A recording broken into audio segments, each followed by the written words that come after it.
My girlfriend looked me in the eye and stated, "We need to take a step back. I'm not ready for serious." After 3 years together, I simply replied, "Let's take that step." Then I took several steps back, all the way to absolute zero. Her panicked voicemail claiming she didn't mean to actually break up arrived far too late. I am a 29-year-old male. I received that text at 4:47 p.m. on a Thursday. 3 years. Gone. Hey, I've been thinking a lot lately. We need to take a step back. I'm not ready for serious right now. I need to figure some things out. I sat there staring at my phone in the office break room. My coffee turned ice cold and I didn't even notice. Not ready for serious. This was after she practically lived in my apartment 5 nights a week for 18 months. After I met both sets of her parents. After she sobbed in my arms when her mom got diagnosed with breast cancer and I drove her 4 hours to the hospital at 2 a.m. Not ready for serious.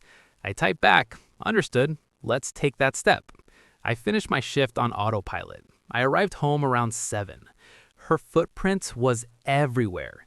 Makeup bag on my bathroom counter, laptop at my kitchen table, her remote work setup in my spare bedroom, clothes suffocating half my closet, and that stupid diffuser thing that made the whole place smell like a koala sanctuary.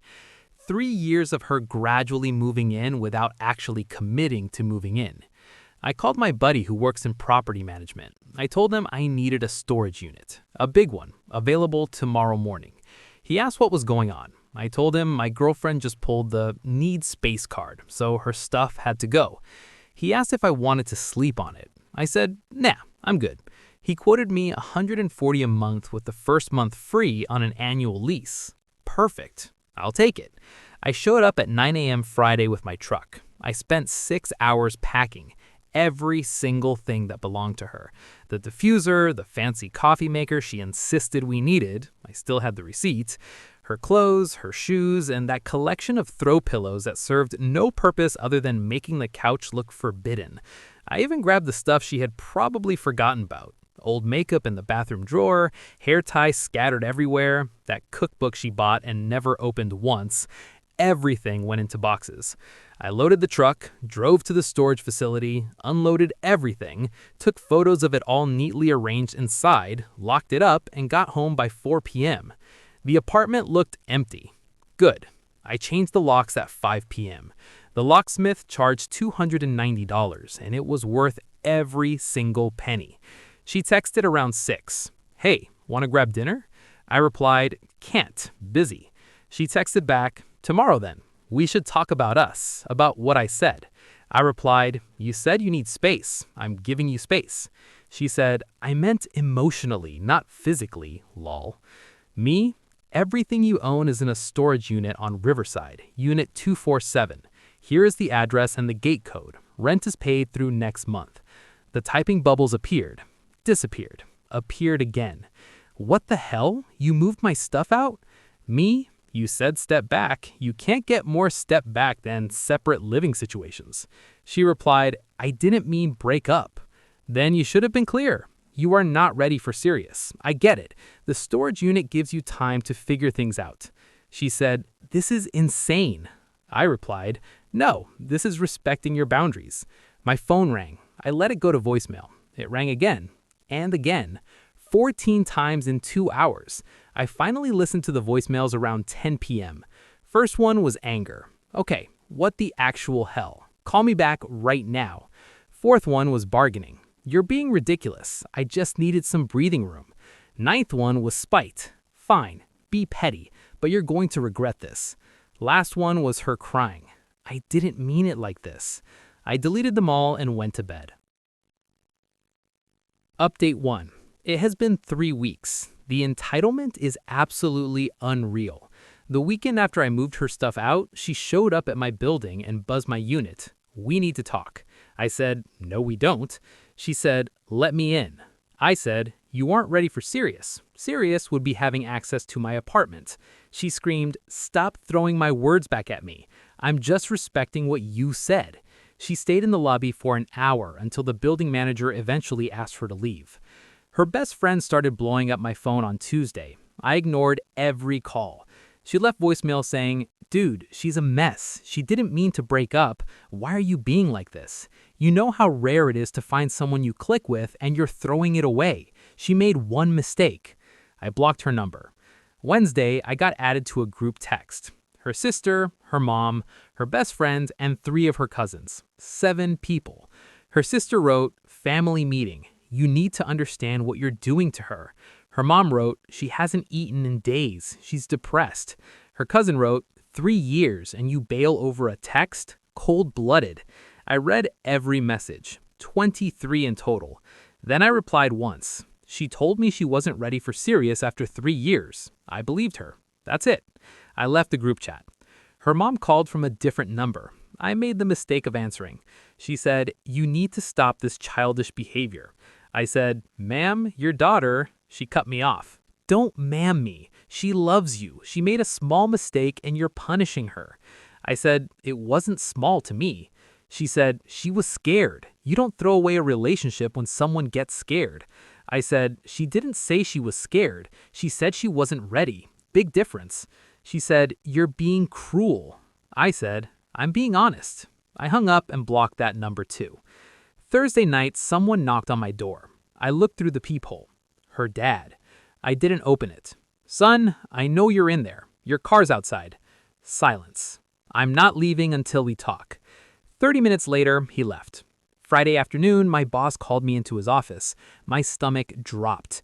He said, "Got an interesting call today from someone claiming to be your girlfriend's mother." Oh, hell. She said you're having a breakdown and that you're not yourself. He asked if I noticed any concerning behavior. I started to explain. "Sir, He held up his hand. I told her I couldn't discuss employees with third parties, but I need to know. Is there something going on I should be aware of? I told him, "My girlfriend and I broke up 3 weeks ago. She asked for space. Her family isn't handling it well. They're trying to get me in trouble at work, apparently."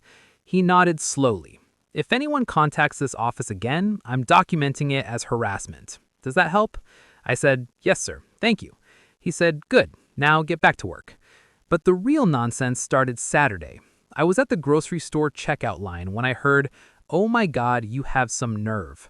Her best friend blocked my path with her cart. Excuse me? No, I won't excuse you. Do you have any idea what you've done? Moved on with my life. She said, "She's falling apart. She lost 12 pounds. She cries constantly." I said, "That's unfortunate." She gasped. "Unfortunate? That's all you have to say?" I asked, "What do you want me to say?" She told me she wasn't ready for serious. I respected that. She said, "She didn't mean it like that." I said, "Then she should have used different words. You're such a..." I cut her off. "Maybe, but I'm an honest one." I paid for my groceries and left. She followed me to my truck. "You know what? She was right about you. You're emotionally unavailable." That stopped me. "Excuse me?" She said, "You never opened up, never shared your feelings. That's why she needed space." So she needed space from someone who doesn't share feelings by dating me for 3 years? People can change. Yeah, they can. Which is why I changed my locks. I drove off watching her in my rear view, standing there. I got home to find my car had been keyed. Passenger side. A long scratch from the front door to the back. Deep too. Security cameras in the parking garage caught it all. It was her at 3:27 p.m. while I was inside grocery shopping, walking up with keys in hand, dragging them across my paint. I filed a police report. $800 damage estimate. I called her from the station. She answered on the first ring. "Oh, thank God, you're..." I cut her off. "You keyed my car." Silence. "I have video footage. I'm filing charges." She stammered, "I was angry. You moved all my stuff like I was nothing, and now you're paying for a paint job." I said, "Officer will be contacting you." She screamed, "Wait, please don't." I hung up. Her mom called 15 minutes later, screaming about how I was destroying her baby's life and that keying a car isn't even a real crime. It's a misdemeanor, a misdemeanor. She'll probably get probation and a fine. Over a scratch? Over property damage? She made her choice. I blocked that number too. Sunday was quiet. Too quiet. I knew something was coming. Update 2. Monday morning, I got a letter in the mail. Law office return address. I opened it. A demand letter from her lawyer. She is requesting the return of all gifts given during the relationship. Estimated value $4,200. Compensation for emotional distress $5,000. Her key deposit back from when she lived there $800. Reimbursement for shared expenses total of $11,200. I actually laughed. I called my buddy who's a paralegal. Dude, this is garbage. She was never on the lease. He said, gifts aren't returnable, and emotional distress for a breakup she initiated? A judge will toss this in 5 seconds. I asked, so I should ignore it? He said, hell no. Get a lawyer, send a response. This is harassment. I hired a lawyer Tuesday morning. It cost me $1,500 for a retainer. Worth it. His response was beautiful. Client respectfully declines all demands. No legal basis exists for the return of gifts. Ex-girlfriend was never a tenant and has no claim to deposits. Emotional distress claims for standard relationship termination are frivolous.